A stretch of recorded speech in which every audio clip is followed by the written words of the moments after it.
Welcome back to the Pokémon Renewal Project, where we go over each facet of a Pokémon to revise and improve them in a competitive setting, with an emphasis on fun. Today covering Arbok! the Cobra Pokémon. Man, these Gen 1 categories, and categories overall, they're so weird. Why are they a thing?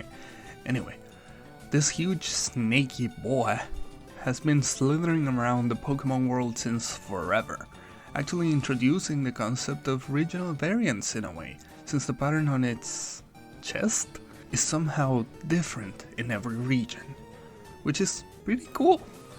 We've also seen it prominently in the possession of Team Rocket, and according to the Pokédex, it terrorizes everything that sees it, and is strong enough to crush steel oil drums? Yikes. So, does this translate well to the competitive scene? Not really. Yet another Pokémon in need of some help to shine, but that's why we're here, to ask, how are we going to renew it? Before anything else, I wanna do a first for our project, but allowed by our rules, which might be a little controversial. A change in typing. I propose to make Arbok a poison and dark type. The Pokédex talks a lot about how it chases prey relentlessly and it constricts its victims. Nasty stuff. I bet it relishes in looking into the eyes of its prey, watching the life leave their bodies as they succumb to poison and asphyxiation. To dark? Well, that's the point. Plus, dark is one of the best typings out there. Combined with poison, Arbok would only have one weakness, ground, and get an immunity to a previous weakness, psychic, as well as some great resistances, while turning dark weaknesses like fighting bug and fairy into neutral hits. But the biggest buff is adding the same type attack bonus, or stab, to Sucker Punch, one of Arbok's already greatest tools. Overall, this typing is way better than pure poison for Arbok in my opinion, and makes a great first type change in our project. Moving on, Arbok has 3 abilities, and all of them are useful, but for the sake of discussion, there's Intimidate, one of the best abilities in the game, Shedskin, a pretty good one, but let's take a pause right here, because I want to upgrade it. I wanted to guarantee the cleansing of any status effect after the second turn under it.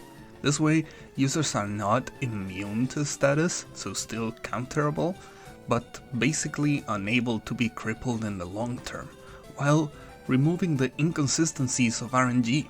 Next is another decent ability that I wanna buff a little, an herb, which makes the opponents unable to eat berries. But I wanna make it so that any one-time use items are disabled, so things like herbs, weakness policy, or anything that would take a conscious effort by the holder to use, because they're too scared and nervous to eat it. Makes sense, just to make this ability a little bit more useful against a variety of sets.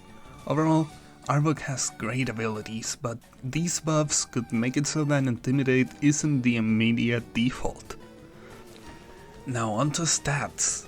Arbok actually received a buff in Generation 7, increasing its attack stat by 10 points, a step in the right direction, but not really enough. However, it raised its BST to 448. Now, once reducing its special attack to 40 since it's basically useless, we have a total of 67 points to redistribute while setting its BST to 500 as per our project rules. The new stats are 80 HP, 120 attack, 75 defense, 85 SPDF, 90 speed. Some substantial buffs across the board, but specifically some decent bulk buffs to improve defensive sets, since that seems to be the point based on the abilities. But a pretty good attack buff, and speed too, to keep up with the rest of the project. I'll go over calcs once we get our snaky boy some new moves. Speaking of which, Arbok's move pool is pretty decent already, but I still want to give it some new tools, namely toxic spikes, for a chance at setting up hazards while also absorbing the same move from your side of the field. Taunt to stop enemy setup and recovery. Knockoff for incredible utility and now, thanks to being a dark type, stab. And more importantly, slack off, a reliable recovery move to keep this beast in the fight longer. After all, snakes spend a lot of their time sleeping, surprisingly.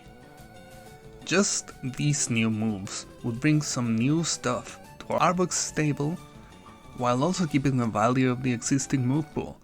But I want to buff some stuff in there too, starting with Iron Tail. I want to make it a little more reliable and increase its accuracy to 90, expanding the viable steel moves of a lot of Pokemon, Arbok included.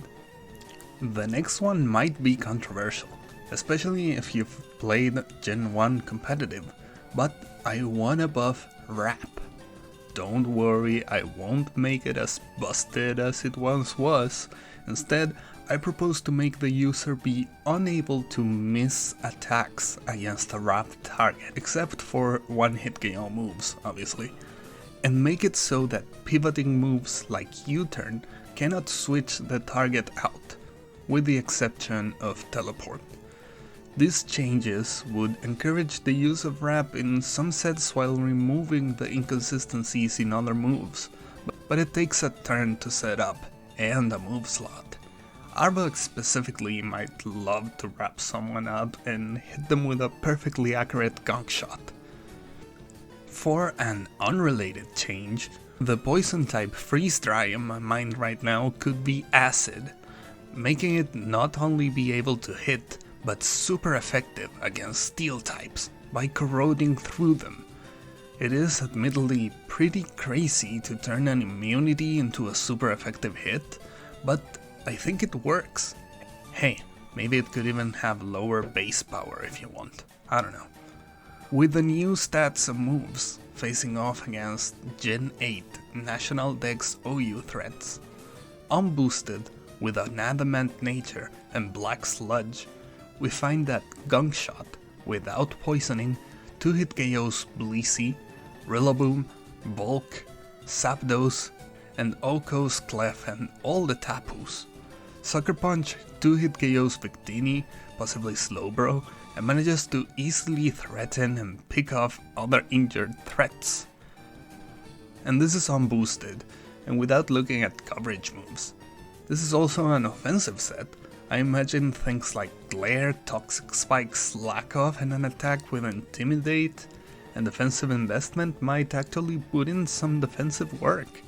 Overall, kinda great considering the snake was mostly untiered for a long time, though I can't speak to comparisons to competitors for its role and such, but this Arbok is significantly better than what we have right now.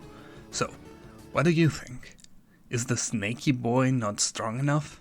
What would you put the stats on, if so? Do you think it would perform well in current metagames? And more importantly, is it all fun? Remember to subscribe and hit the bell so you don't miss my changes to your favorite mon. I've been Kelvo, and that's all I have for today's episode of the Pokémon Renewal Project. I'll hopefully see you soon.